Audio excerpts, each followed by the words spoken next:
Judges chapter 2 introduced us to a cycle of sin, suffering, and salvation, which is going to be repeated 6 times in the main block of the book of Judges, Judges chapters 3 to 16. This cycle is going to be repeated 6 times for each of the 6 major judges in this book: 1, 2, 3, 4, 5, and 6.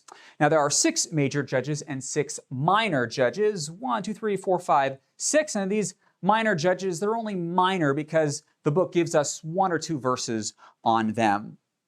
Well, we saw last time that each of these cycles begins with the words, Israel did what was evil in the sight of the Lord. You remember that? And therefore, Yahweh sold them into the hands of their enemies for a certain length of time, 8 years, 18 years, 20 years.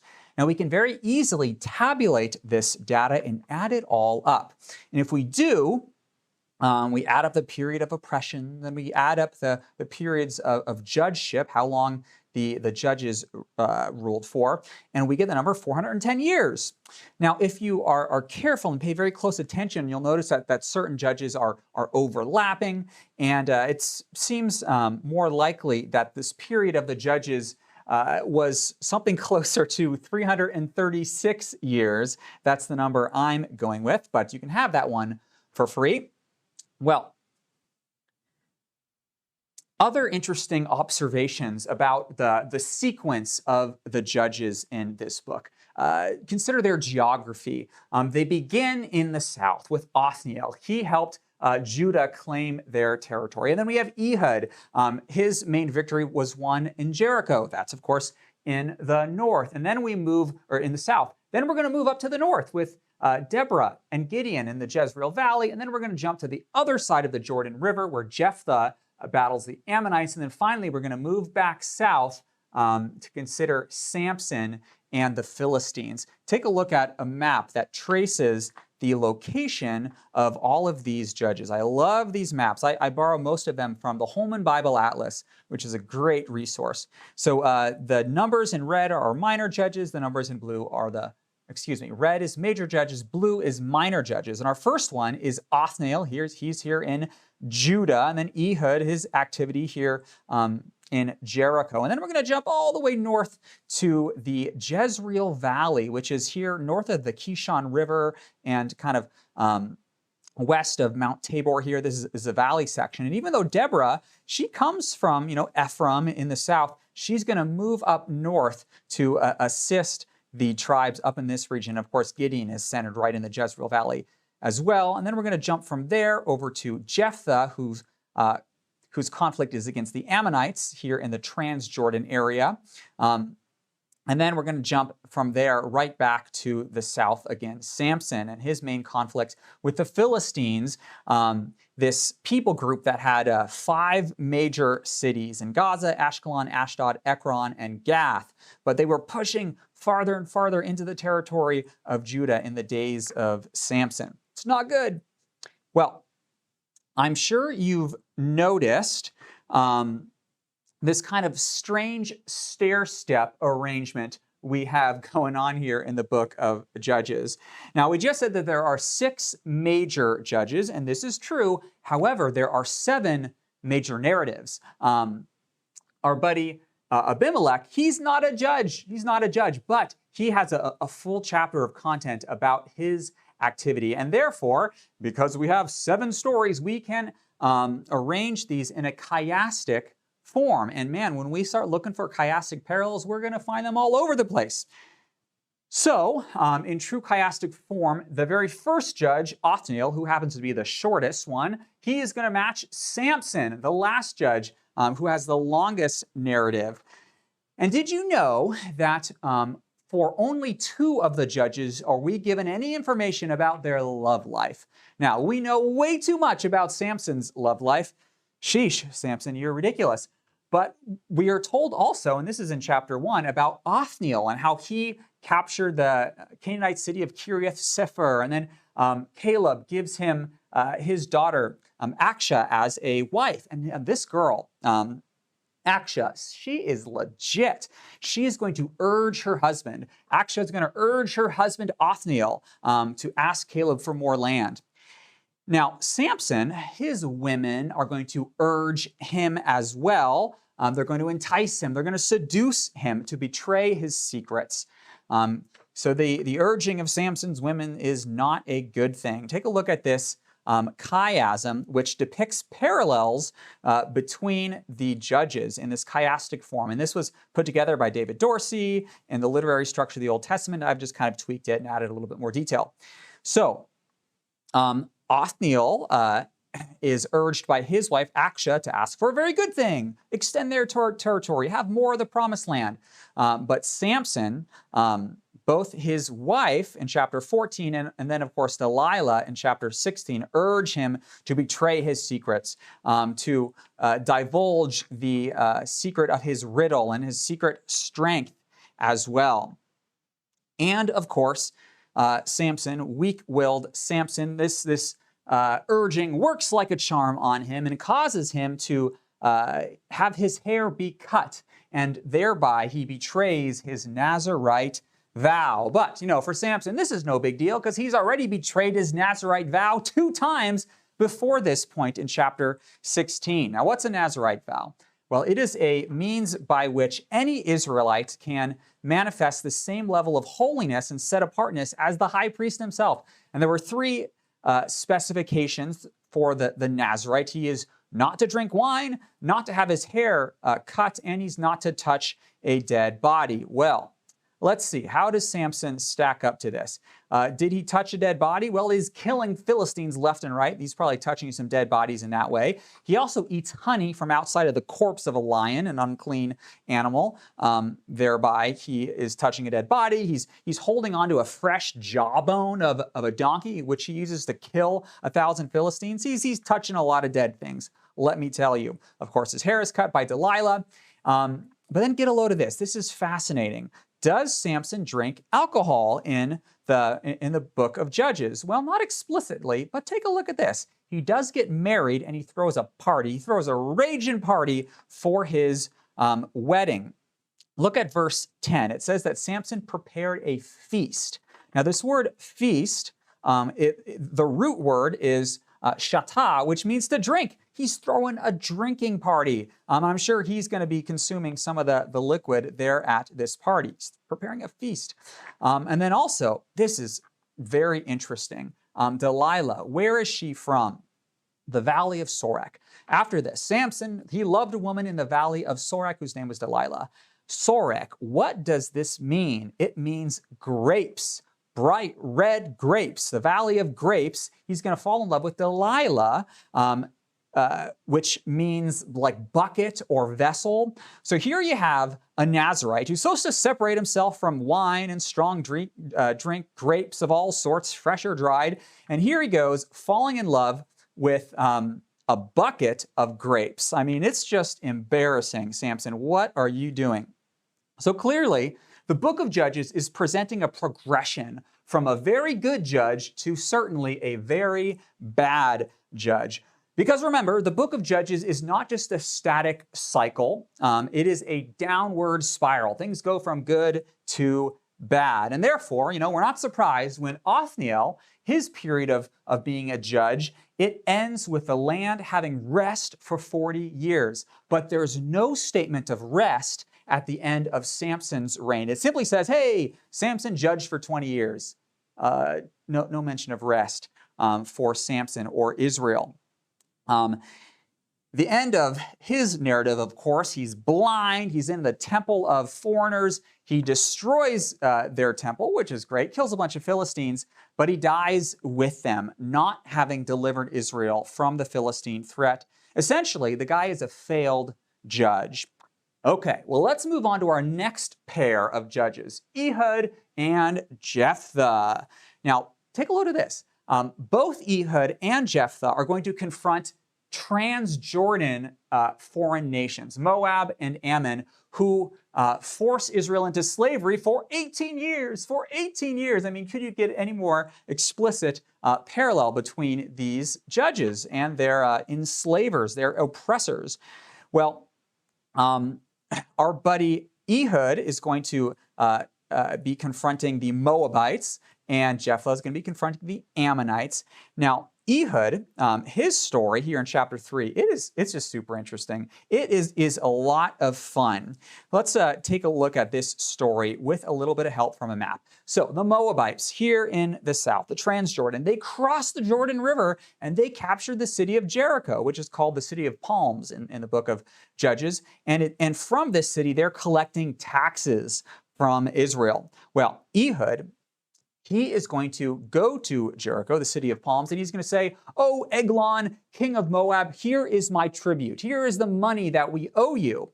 But then he is going to give a secret message. He says, "Oh, Eglon," whose name means little cow, by the way, kind of funny. Oh, little cow, I have a secret message for you." And Eglon's like, "Oh, I love secrets. Tell me." And the secret, of course, is a dagger. It's a sword which he stabs into his gut, kills the king of Moab, and then he returns to Israel, rallies the troops, drives the Moabites from Jericho, and then very importantly, he calls on the Ephraimites. "Ephraim, come quickly.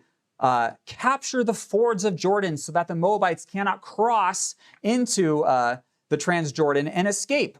And of course, they did that, and it's fantastic. I mean, honestly, it's a little bit, he's deceptive, lying to the king, and he's assassinating him, which is a little bit ugly, but it's a great victory that is won. Well, Jephthah, just like Ehud, he has a message. He has a message for the foreign king of Ammon as well. And this message, it is the single longest piece of communication in the entire book of Judges. It's an important message, 17 verses long, in which he's justifying Israel's Transjordan claims to land over there. An interesting bit of history we have there. Well, anyways, after Jephthah's message, after his diplomacy fails, he's going to pick up the sword and he's going to drive out the Ammonites and win a great victory. If only Jephthah put his sword back down after he won this victory against the Ammonites, but unfortunately he does not.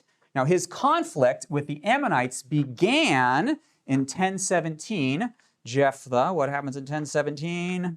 1017, when the Ammonites were called to arms. That's when Jephthah begins to deliver them. But Jephthah's conflict with the Israelites begins, I know, I had to really emphasize that, with the Israelites begins in 12:1, when the men of Ephraim were called to arms. The same expression. Now we have Ephraimites, Israelites, who are in conflict with Jephthah. And how does Jephthah respond? Well, he's going to capture the fords of Jordan, just like Ehud did. He calls on the Ephraimites, "Ehud, come, capture the fords." Well, in this case, Jephthah is going to capture the fords of Jordan, and he's going to, in the process, murder 42,000 Ephraimites. It's just this astronomical sum. Take a look at this. Here's a list of the casualties. There's a lot of dying people here in the book of Judges, but this is just a massive number of Ephraimites that are slain there at the fords of the Jordan by Israel's own judge. I mean, this is bloody and it is brutal. But do you see now how this chiasm between judge number 2 and judge number 8, it calls attention to the downward spiral of this age. We have a message and a message. We have the fords of Jordan being captured with help from the Ephraimites, but now the fords of the Jordan being captured in order to kill 42,000 Ephraimites. Now, we might be surprised if Othniel or Ehud were to make a vow which costs the life of their child. That'd be pretty surprising here at the beginning of the book of Judges. But we're not at all surprised this late in the book when Jephthah does that very thing. He makes this tragic vow: "I will give to Yahweh as a burnt sacrifice the very first thing that comes out of my home after I return victorious." And what comes out of his house? His daughter. And he's forced to kill, to offer as a child sacrifice his own daughter. And you see what he's doing here? Jephthah, the idiot, he is attempting to worship Yahweh in the same way that the Canaanites worship their gods, through child sacrifice. this is the strongest argument in the book for the Canaanization of Israel. Because Israel failed to drive out the Canaanites, now Israel is becoming like the Canaanites. It's getting ugly at this point in the book of Judges. Well, the only judge to actually confront native Canaanites is Deborah. She confronts the Canaanites way up north in the Jezreel Valley. Take a look at the map again. You remember where the Jezreel Valley is? Just go back here. It is right up north here of the Kishon River. And oops, let's jump over to this picture. Okay, so we're Gideon. Okay, Deborah, thank you.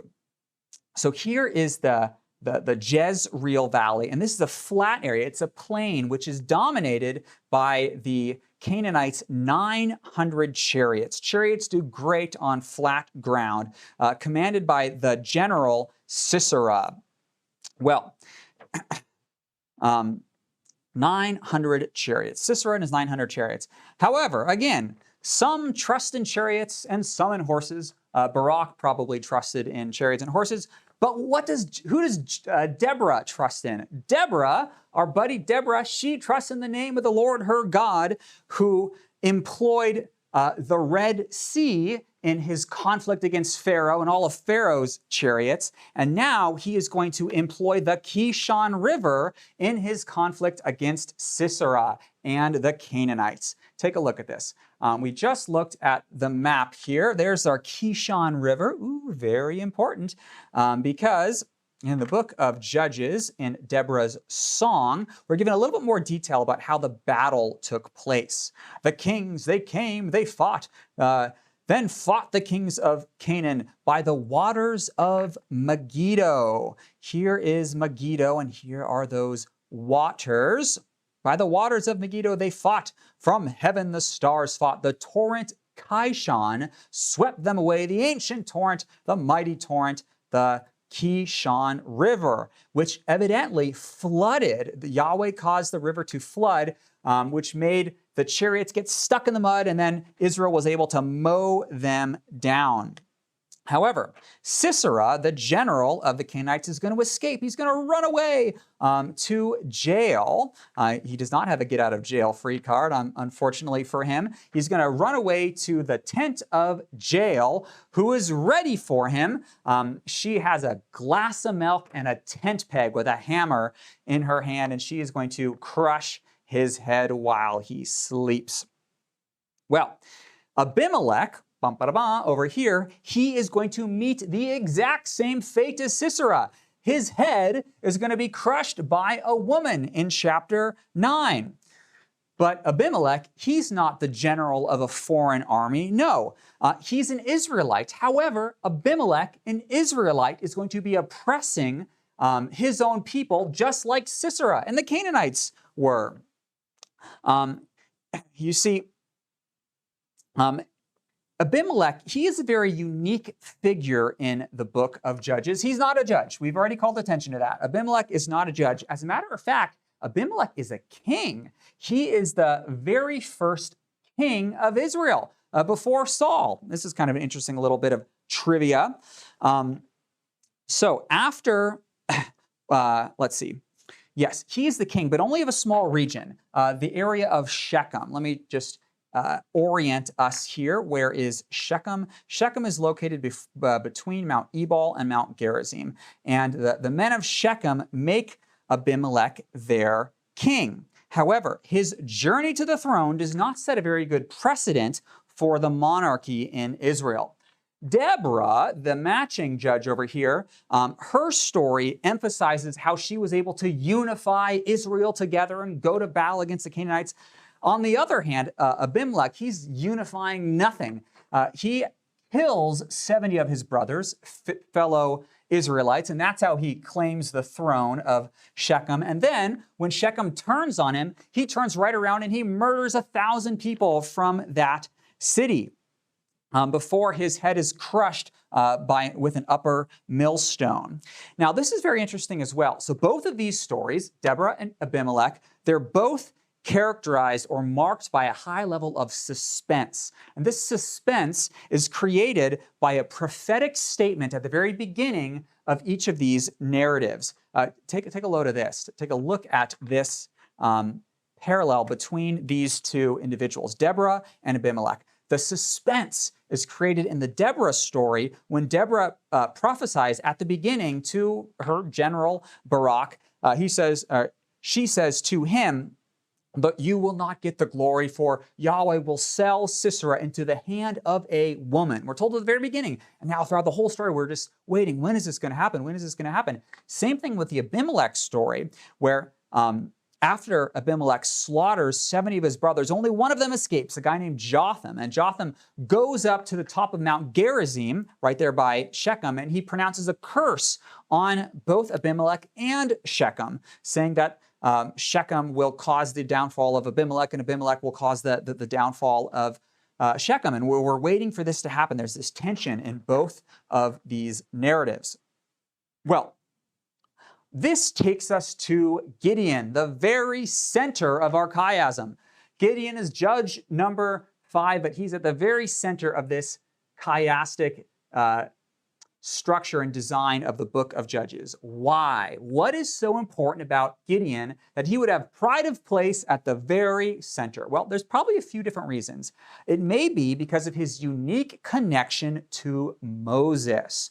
Now, that's one of the core arguments of this book. Each one of the judges kind of serve as like a mini Moses, and there are little parallels to the life and ministry of Moses in each of these stories. It's very interesting, but Gideon's in a very special and profound way. We call this the Moses model. So the book of Judges is going to employ key vocabulary that it takes right out of the book of Exodus. So when the people are groaning because of their affliction, this word affliction, lachatz, it's used in Exodus as well to describe Israel's affliction under Egypt, where they served as slaves, but then they cried out to Yahweh and Yahweh sent a deliverer. The same exact Exodus model is repeated time and time again throughout the book of Judges. And we are introduced to the Hebrew word Yeshua or Yesha in Exodus 14, the very first time the word salvation is used, or save.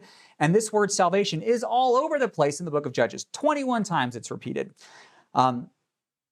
However, Gideon, we stated in particular, has a unique connection to Moses. And this connection is made very plain in his call narrative, which is line for line the same or very similar to the call narrative of Moses. We have an angel appearing to Gideon, just like the angel appeared to Moses.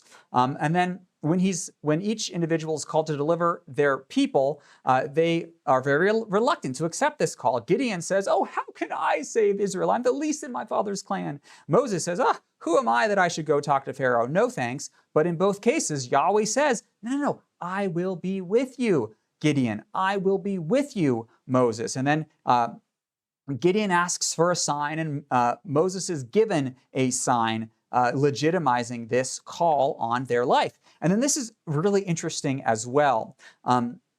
In many of the judges' stories, salvation takes place through use of the right hand and the left hand. So Gideon in particular, he is going to give his 300 soldiers a torch for their left hand and a trumpet for their right hand. Ehud, remember that guy? He's a left-handed man who reaches his left hand to his right thigh to pull out a dagger to stab Eglon in the belly. Samson, when he's blinded and in the temple of Dagon, he reaches out and he touches with his left and right hand the pillars of that temple and pushes them down.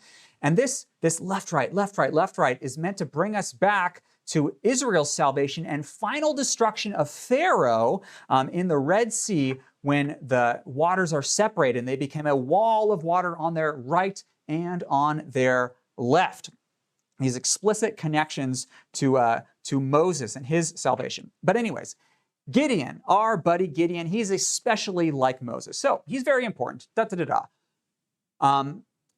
But Gideon is significant for another reason in the book of Judges. He serves as a transitional figure here at the center between, pretty good judges to definitely bad judges. Gideon is right here in the middle. His period as a judge is the very last one that references rest. We have 40 years, 80, 40 years of rest, but after Gideon, no more rest. And then also, Gideon's own story, it begins pretty good. It begins okay, but then it ends pretty bad. So take a look at how it begins well. In the beginning, Yahweh calls Gideon to destroy an idol, and he does in his father's hometown of Ophrah. Yay, Gideon. But then at the very end of the Gideon narrative, he goes out and he creates an idol, which Israel goes out and whores themselves after. It's horrible. At the beginning of Gideon's story, he battles with the Ephraimites, and he does it bravely, only 300 soldiers, and he defeats them, and he drives them out into the Transjordan. But then at the end of the Gideon narrative, he's battling Israelites. Take a look at this map of the Gideon narrative so we can see Gideon's conflict both against the Midianites, but then also against the Israelites as well. So here's our buddy Gideon. He drives the Midianites out into the Transjordan, and as he's chasing after the Gideonites or the Midianites that are running away, he calls on 2 Israelite cities to assist him. Please give me provisions for my soldiers, for the Midianites are getting away. And they say, yeah, no, thank you. I'm a little bit scared, just like you were scared, and you had to ask for a fleece twice. So we're a little bit scared. We don't want a reprisal from these Midianites. Well, after Gideon goes on and defeats the Midianites, he comes right back and he ruthlessly punishes these 2 Israelite cities for refusing to participate in this victory against the Midianites. So it's not a pretty picture there, Gideon. However, why is Gideon here at the very center? I think the very most important reason why the text emphasizes the role of Gideon is because this narrative introduces us to the monarchy, the theme of the kingdom and the kingship in Israel, which I would argue is the book of Judges' kind of primary concern. Judges is concerned with the coming kingdom of Israel. You see, after Gideon's victory with the 300 soldiers, the Israelites are going to try to make him king. Oh, be our king, Gideon. You fought so bravely. Rule over us as king. Now look how Gideon responds to this request. It's actually pretty great. So here we are in chapter 8. All right, Gideon 8:22.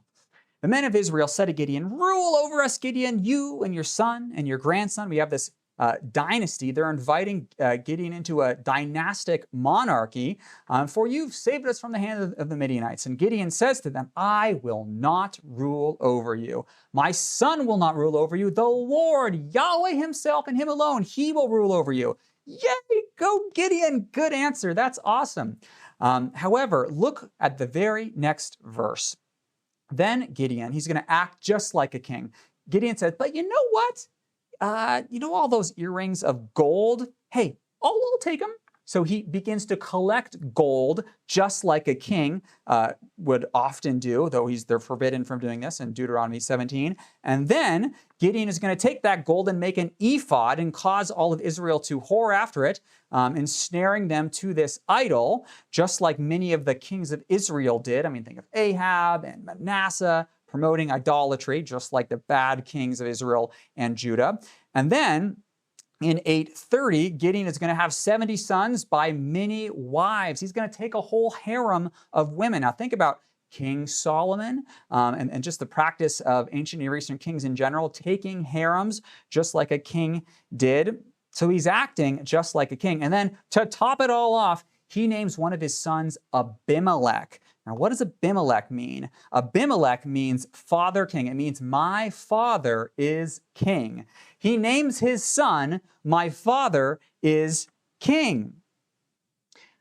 Clearly, he has a king complex, even though he refuses that official position. Now, the purpose of the book of Judges as a whole is to establish the need for a godly king, a king who will consolidate power in Israel. He will unify Israel in order to complete the conquest. There's a failed conquest, but this good king will complete the conquest, and he will lead Israel into covenant faithfulness.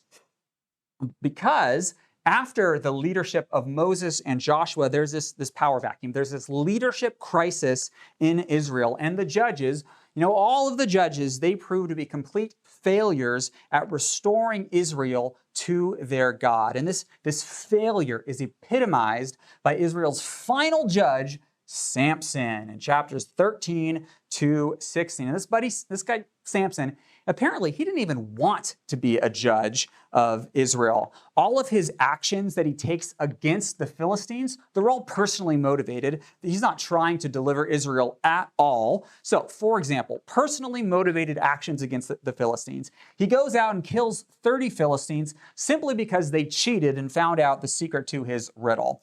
That's why he kills a bunch of Philistines. And then he sets the Philistines' fields on fire simply because his would-be father-in-law gives away his wife to another man. He gets all angry about it. He sets a field on fire. And then also, let's see, where am I here? He destroys the Philistine temple to Dagon, not because he wants to drive out paganism from the land. Why does Samson destroy this temple, you ask? Well, take a look at this. All right, Samson, why are you doing all these things you're doing? Samson, his motives as a judge, he is going to destroy the temple of Dagon. He cries out to Yahweh, please remember me and strengthen me this one more time in order that I may drive out paganism from the land. No, that I may be avenged on the Philistines for my 2 eyes. They blinded me and I'm all mad about it. That's why I want to destroy their temple. If this is what you do, I swear I will be avenged on you, says Samson. Again, Samson is personally motivated, and even Judah themselves are going to oppose their judge. 3,000 men of Judah, they're going to get together and they're going to go to Samson, and they're going to say, Samson, you are causing a whole mess here in Israel. We've come here to bind you that we may give you into the hands of the Philistines because you're not doing your job very well. We don't want you as our judge. As the final judge, in the book of Judges, Samson acts as kind of like the closing statement in this book against judges in particular as a form of leadership in Israel. Samson is like the closing statement against that form of leadership. He himself is going to embody everything that's wrong with all of the judges that came before him. And it's fascinating the way that the author of Judges does this, makes this argument. He kind of crafts the Samson story. He's like a Frankenstein, like taking all these different pieces of the different judges together into one super judge, and that super judge is called Samson. So let's take a look at some of the parallels between the Samson story and all the rest of these judges' stories. So of course, we already explored that just like Othniel pursued a wife, so Samson pursued a wife as well. Now, of course, his wife is a Philistine wife, so that's not a good thing. But then Samson's call narrative, it is like line for line the same as Gideon's call narrative. Take a look at this. Again, we're looking for parallels between Samson's story and the story of all the rest of the judges. So take a look at this model call narrative, which matches Gideon's. The angel of the Lord appeared, in this case to Samson's parents. Angel of the Lord appeared to Gideon. And then they are asked for a further level of confirmation. Please come to us again. And Gideon says, show me a sign. And then they freak out because they realize, oh my gosh, we've seen God. We shall surely die, says Manoah, Samson's father, for we have seen God. Gideon is nervous about this fact as well, saying, alas, Lord my God, for now I have seen the angel of the Lord face to face. But in each case, they're given assurance, no, you're not going to die. Manoah's wife in this case says, you idiot, if the Lord had meant to kill us, he wouldn't have accepted our offering. And then the angel himself tells Gideon, you shall not die. They prepare a young goat, each of them, and then this offering is consumed by fire, and the angel disappears, vanishes in this fire. So we got so many parallels between the opening sections of each of these two judges, Samson and Gideon, further parallels this secret, and the discovery of this secret forms the hinge of the Ehud story. The secret is that dagger he stabs in Eglon. Well, secrets are, very important in the Samson narrative as well. We have this unorthodox use of a very strange weapon by Shamgar, who uses an ox goad. Samson prefers the jawbone of a donkey. And then look at this exact same language between the Deborah account and the Samson account. So Jael, that brave woman, she is going to drive a peg into the sleeping Sisera, right into his head. Well, Delilah is going to drive a peg into Samson's head as well while he sleeps. We have the same word for drive. It's to make tight. It's taka. She drove, but in this case, a pin into his hair and kind of like weaved it all together and put a pin in it. And that word for pin, yatad, it's the same word for tent peg, yatad. Isn't that fascinating? Same exact language. Let's see.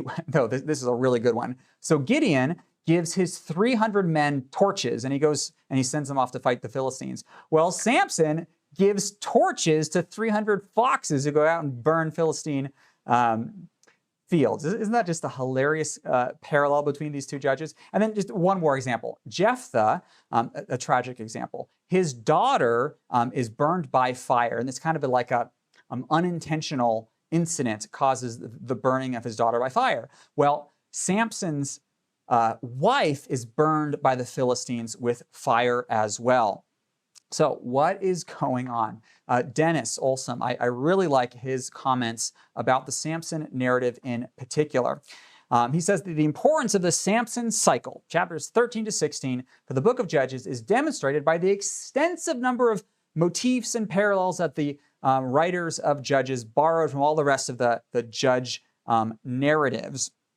You see, Samson, he is the embodiment of all that's wrong with the judges who preceded him.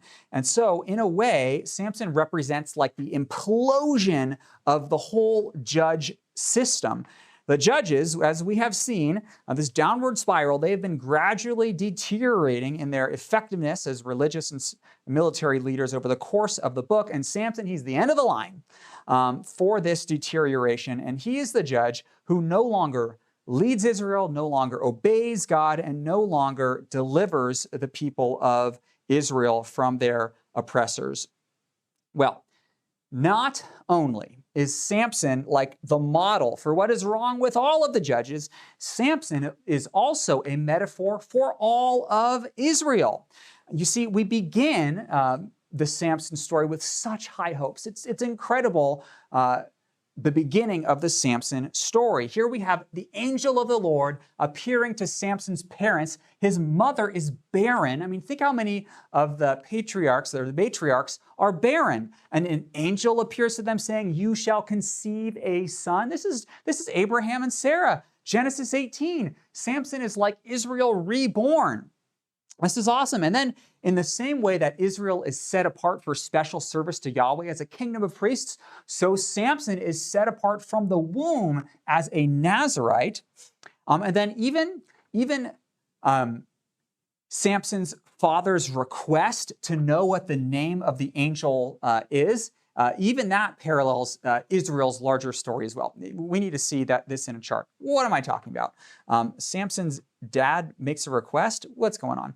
So Manoah, Samson's father, says to the angel of the Lord who appears to him, "Please let us detain you and prepare a young goat." And then he asks, "What is your name?" And the angel says, "Why do you ask my name?" This is the exact same thing that the angel of the Lord told Jacob when Jacob was wrestling with the angel on top of the mountain. "Please tell me your name." And the angel says, "Why do you ask my name?" All right, further parallels between the Samson story and the story of all of Israel. There's a lot of them. Let's look at a few more. So, let's see.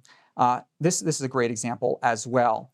Samson is going to drink water from a rock. God is going to split open the hollow place and water is going to come out and Samson's going to drink of that. I mean, can you think of any time that happened in Israel's history? I can think of a number of times.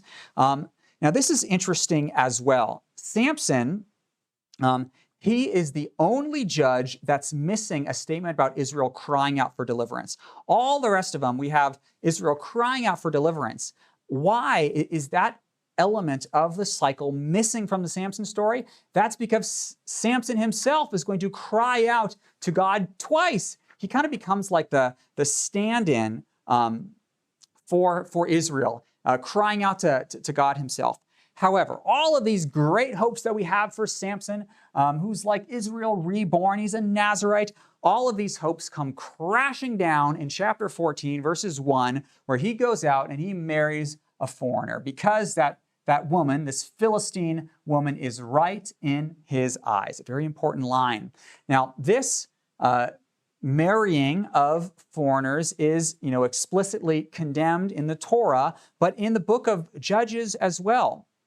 So here at the very beginning of Judges, the last line, literally the last verse of the introduction, chapter 3, verse 6, it says that their daughters took to themselves, their daughters, the Canaanite daughters, they took to themselves for wives, and they served their gods. And of course, the very next judge in 3:7, we're introduced to Othniel, who definitely did not take a Canaanite wife. So that's a deliberate contrast to Samson, who did. And then in chapter 16, is just a couple of verses, 16, 1, 2, and 3, it says that Samson visited a prostitute and went into her. And I think the reason that we have that is that so that the author of Judges can employ the word zanah, the Hebrew word zanah, which means to prostitute or to whore after. Samson becomes like this metaphor for all of Israel committing spiritual adultery, whoring after other gods, and serving the Baals.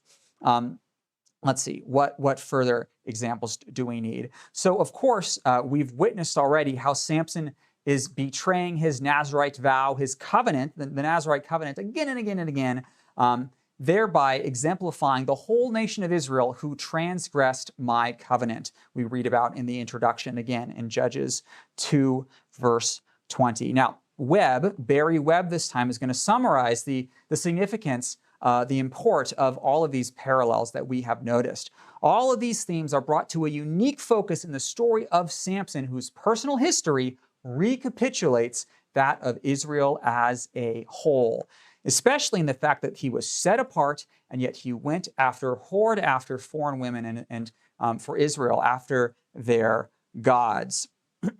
However, there are two twin themes in the book of Judges, and Samson, he's going to represent them both. The themes of Israel's wayward heart, but then also Yahweh's relentless love.